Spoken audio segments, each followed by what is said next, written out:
وما الله بغافل عما يعملون قد نرى تقلب وجهك في السماء یقیناً ہم آپ کے آسمان کی طرف بار بار نظر اٹھانے کو دیکھ رہے ہیں۔ یقیناً ہم آپ کے آسمان کی طرف بار بار نظر اٹھانے کو دیکھ رہے ہیں۔ فَلَنُوَلِّيَنَّكَ قِبْلَةً تَرْضَاهَا، لہٰذا ہم آپ کو اس قبلے کی طرف پھرنے کا حکم دے رہے ہیں، ترضاها جو آپ کو پسند ہے، اور وہ حکم یہی ہے کہ فَوَلِّ وَجْهَكَ شَطْرَ الْمَسْجِدِ الْحَرَامِ، اپنا رخ مسجد حرام کی طرف پھیر دیجیے۔ وَحَيْثُ مَا كُنْتُمْ، اور جہاں کہیں بھی تم ہو، فَوَلُّوا وُجُوهَكُمْ شَطْرَهُ، اپنے رخ مسجد حرام کی طرف پھیرو۔ وَإِنَّ الَّذِينَ أُوتُوا الْكِتَابَ لَيَعْلَمُونَ أَنَّهُ الْحَقُّ مِنْ رَبِّهِمْ، یقیناً وہ لوگ جن کو کتاب دی گئی ہے یعنی اہل کتاب، لَيَعْلَمُونَ أَنَّهُ الْحَقُّ مِنْ رَبِّهِمْ، وہ جانتے ہیں کہ یہ حکم خانہ کعبہ کو قبلہ مقرر کرنے کا حکم پروردگار کی طرف سے برحق ہے۔ وَمَا اللَّهُ بِغَافِلٍ عَمَّا يَعْمَلُونَ، اور اللہ تبارک و تعالیٰ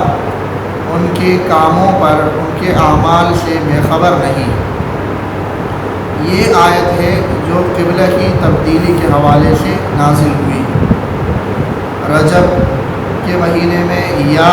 شعبان کے مہینے میں سن 2 ہجری۔ نبی اکرم صلی اللہ علیہ وسلم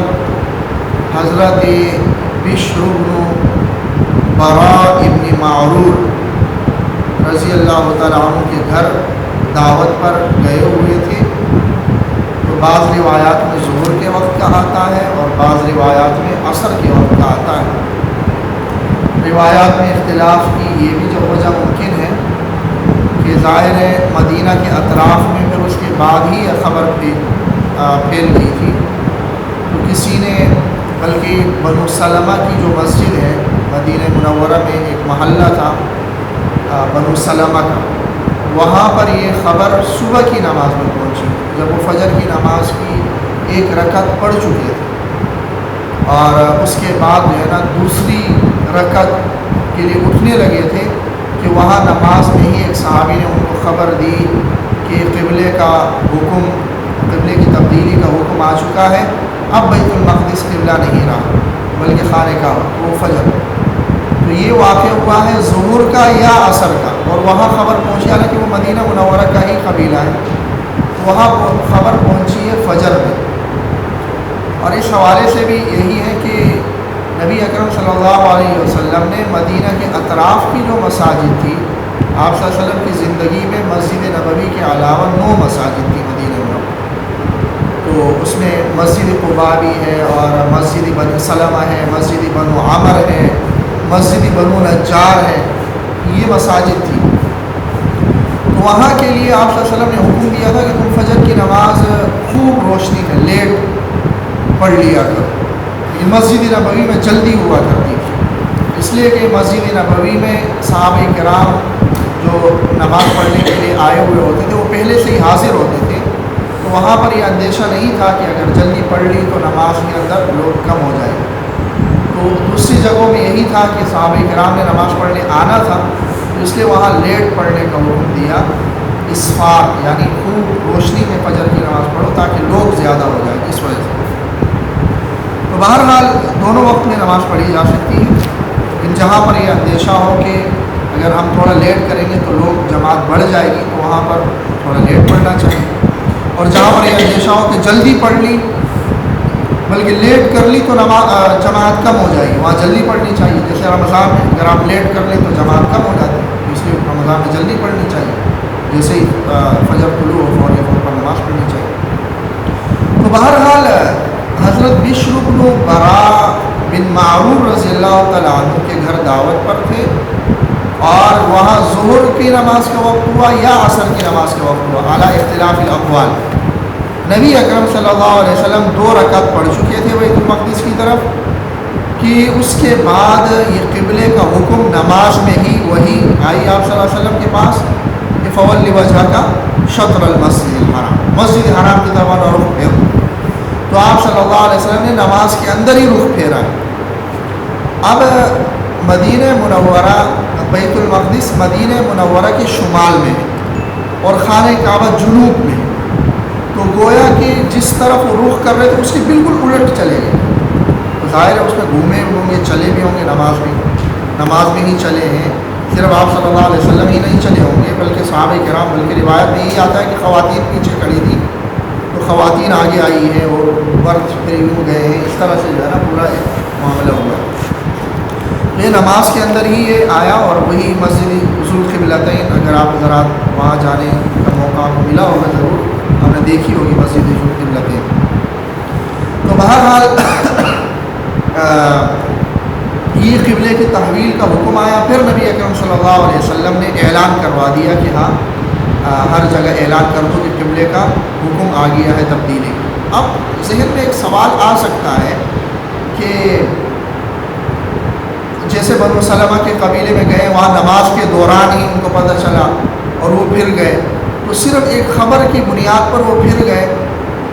یہ کچھ ہمارے سوچا جائے تو ایک عجیب سا لگتا ہے کہ خبر آ گئی کہ قبلے کا رخ بدل گیا ہے، ایک بندے نے خبر دے دی، اب نہ انہوں نے تحقیق کیوں مناسب سمجھا کہ واقعی یہ سچ ہے یا جھوٹ ہے، یا کوئی بھی منافقین کے تو فوراً جو ہے نا وہ بدل گئے۔ اس کی وجہ یہ تھی، اس کی وجہ وہی تھی جو اس آیت کے شروع میں قد نری تقلب وجهک فی السماء، ہم دیکھ رہے ہیں کہ آپ بار بار آسمان کی طرف۔ گویا کہ یہ بات وہاں عام تھی کہ ایک نہ ایک دن یہ قبلہ بدل جانا ہے۔ آپ صلی اللہ علیہ وسلم نے دعا کی ہے، اور آپ صلی اللہ علیہ وسلم اور انبیاء کا یہ خاصہ ہے کہ وہ دعا تب ہی کرتے ہیں کسی معاملے میں جب اللہ کی طرف سے ان کو اجازت مل جائے کہ ہاں اس بارے میں دعا کرو، درخواست پیش کرو، درخواست پیش کرنے کی اجازت مل جائے، ورنہ وہ خود سے درخواست پیش نہیں کرتے اللہ کی دربار جب تک کہ وہاں سے اجازت نہ آئے۔ تو آپ صلی اللہ علیہ وسلم نے دعا کی تھی، دعا قبول ہونی تھی، اور آپ صلی اللہ علیہ وسلم کا اشتیاق اس لیے بھی زیادہ تھا کہ آپ صلی اللہ علیہ وسلم نبوت ملنے سے پہلے بھی ملت ابراہیمی پر تھے، تو خانہ کعبہ ان کا وہ مرجع تھا۔ نبوت ملنے کے بعد، اسلام آنے کے بعد بھی مکی زندگی میں خانہ کعبہ ہی ہے، قبلہ وہی ہے، اور پھر مکہ مکرمہ کے رہنے والے، اور پھر یہ کہ قبائل عرب تمام اس بات کے دعوے دار تھے۔ یہود تو بہت کم تھے عرب، باقی جو قبائل عرب تھے وہ مشرکین تھے، خود اوس اور خزرج جو مدینہ منورہ میں کثیر آبادی میں وہ مشرک تھے۔ تو بہرحال یہ تھا کہ تمام قبائل عرب یہ زبان سے یہ دعویٰ کرتے تھے کہ ہم ملت ابراہیمی پر، اور ظاہر خانہ کعبہ یہ ابراہیم علیہ السلام نے اس کی دوبارہ تعمیر کی ہے اور وہی ان کا قبلہ ہے۔ تو بہرحال وہ یہی تھا کہ اگر خانہ کعبہ قبلہ رہے تو اسلام کے زیادہ پھیلنے کا زیادہ امکان ہے بنسبت یہ کہ بیت المقدس، کیونکہ بیت المقدس کی طرف تو 16-17 مہینے رخ کر کے آپ صلی اللہ علیہ وسلم نے نماز پڑھی ہے، یہودیوں پر کوئی اثر نہیں ہوا کہ یہ ہمارے قبلے کی طرف آنے چلو ہم بھی ان کے دین کو کچھ نہیں ہوا۔ اور قبائل عرب میں یہ امکان زیادہ تھا کہ چونکہ عرب پورا عرب خانہ کعبہ کو مانتا تھا، ابراہیم علیہ السلام کو مانتا تھا، اس لیے بھی آپ صلی اللہ علیہ وسلم کا شوق اور اشتیاق یہی تھا، تمنا یہی تھی کہ خانہ کعبہ قبلہ مقرر ہو، جو اس آیت کے آغاز میں تو اللہ تبارک و تعالیٰ نے پہلے وعدہ کیا فَلَنُوَلِّيَنَّكَ قِبْلَةً تَرْضَاهَا، ہم آپ کو پھیر دیں گے اس قبلے کی طرف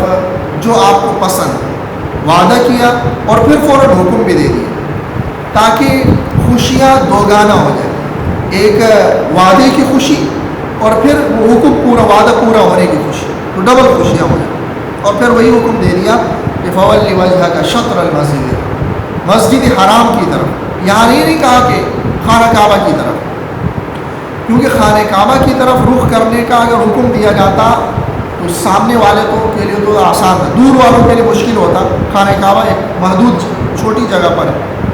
کہا کہ مسجد حرام کی جو حدود ہے اس کی طرف، اور الی المسجد الحرام بھی نہیں کہا، شطر اس سمت کی طرف، یہ آسانی کر کہ ہمارا دین یہ یسر اور آسانی پر۔ اگر یہ کہا جاتا کہ عین کعبہ کی طرف رخ کرنا ہے کتنا مشکل ہوتا ہے عین کعبہ کا رخ متعین کرنا. یہاں بیٹھ کے کوئی شخص بھی یقینی طور پر یہ دعویٰ نہیں کر سکتا یہاں یہ عین کعبہ کی طرف ہے رخ. اور شریعت نے یہ حکم بھی نہیں دیا کہ بالکل کعبہ کی طرف، بلکہ شطر المسجد، اس رخ پر جس رخ پر مسجد حرام ہے اس رخ کی طرف پڑھو. جیسا کہ علماء نے یہاں ہندوستان پاکستان میں یہی ہے کہ مغرب کی جانب ہے تو مغرب کی سمت میں پڑھ لو، اور 18 ڈگری دونوں جانب میں 24 ڈگری اگر مائل ہو بھی جائے ادھر ادھر ہو بھی جائے اس میں کوئی حرج نہیں ہے. تو بہرحال فول وجہ کا شطر المسجد الحرام، آپ اپنا رخ مسجد حرام کی طرف پھیر دیجیے. اور یہ حکم ہر جگہ کے لیے عام ہے، جہاں پر بھی ہو خانہ کعبہ کی طرف اور مسجد حرام کی طرف آپ نے رخ پھیرنا ہے. وَحَيْثُمَا كُنْتُمْ فَوَلُّوا وُجُوهَكُمْ شَطْرًا، جہاں پر بھی تم ہو، حتیٰ کہ بیت المقدس کے اندر بھی اگر ہو پھر بھی اپنا رخ پھیرنا ہے خانہ کعبہ کی طرف. مدینہ میں ہو، مکہ میں ہو، جہاں کہیں بھی ہو خانہ کعبہ کی طرف اپنا رخ پھیرنا. باقی رہی بات یہود کی، نصارہ کی، پھر وَإِنَّ الَّذِينَ أُوتُوا الْكِتَابَ لَيَعْلَمُونَ أَنَّهُ الْحَقُّ مِنْ رَبِّهِمْ، کہ بلا شک و شبہ یہ اہل کتاب یقیناً جانتے ہیں کہ یہ حکم برحق ہے اور اللہ تبارک و تعالیٰ کی طرف سے. کیونکہ تورات کے اندر یہ بات موجود تھی، لکھی ہوئی تھی کہ نبی آخر الزمان صلی اللہ علیہ وسلم کا قبلہ خانہ کعبہ ہوگا. وہاں لکھا ہوا تھا کہ ابراہیم علیہ السلام کا، اسحاق علیہ السلام کا، یعقوب علیہ السلام کا قبلہ خانہ کعبہ تھا، اور نبی آخر الزمان صلی اللہ علیہ وسلم کا قبلہ خانہ کعبہ ہوگا. بیت المقدس کو ابراہیم علیہ السلام کے 1000 سال بعد حضرت سلیمان علیہ السلام نے تعمیر کی. تو بہرحال یہ بات موجود تھی، لکھی ہوئی تھی، ان کو پتہ بھی ہے یہ برحق ہے. اور پھر یہ کہ آگے جا کر اس تحویل قبلہ کی ایک حکمت اللہ نے اور بھی بیان کی ہے، لِأَلَّا يَكُونَ لِلنَّاسِ عَلَيْكُمْ حُجَّةٌ، اگلے صفحے پر اگلے رکوع میں، کہ یہ قبلے کی تبدیلی کا حکم ہم نے اس لیے بھی دے دیا تاکہ یہ یہود کے خلاف حجت تام ہو جائے. کیونکہ یہودی ہی کہا کرتے تھے بھائی نبی آخر الزمان کا قبلہ تو ہمارے تورات کے مطابق کعبہ ہے، یہ تو بیت المقدس کی طرف نماز پڑھ رہا ہے. تو اللہ نے کعبہ کو قبلہ مقرر کیا اور یہ ان کو گویا کہ بتا دیا کہ اصل میں نبی آخر الزمان کا قبلہ بیت اللہ ہی تھا. یہ صرف اور صرف اس لیے ایک امتحان کے لیے، ایک آزمائش کے لیے چند مہینے ہم نے بیت المقدس کی طرف رخ کرنے کا ایک عارضی حکم دیا تھا، اور وہ عارضی حکم ختم ہو گیا اور اصل قبلہ اور اصل حکم یہی بیت اللہ ہی کا. وَإِنَّ الَّذِينَ أُوتُوا الْكِتَابَ لَيَعْلَمُونَ أَنَّهُ الْحَقُّ مِنْ رَبِّهِمْ، کہ یہ برحق ہے، لیکن وہ اس بات کا اعلان نہیں کرتے، لوگوں کو بتاتے نہیں ہیں، چھپاتے ہیں. اور کب تک چھپائیں گے؟ اللہ سے تو نہیں چھپا سکتے. وَمَا اللَّهُ بِغَافِلٍ عَمَّا يَعْمَلُونَ، اللہ تو ان کے اعمال سے بے خبر نہیں. اللہ کو تو پتہ ہے کہ حق کیا ہے اور وہ چھپا رہے، تو اللہ تبارک و تعالیٰ کے سامنے تو انہوں نے جواب دہ ہونا ہی. اللہ تعالیٰ کی توفیق. سبحانک اللہ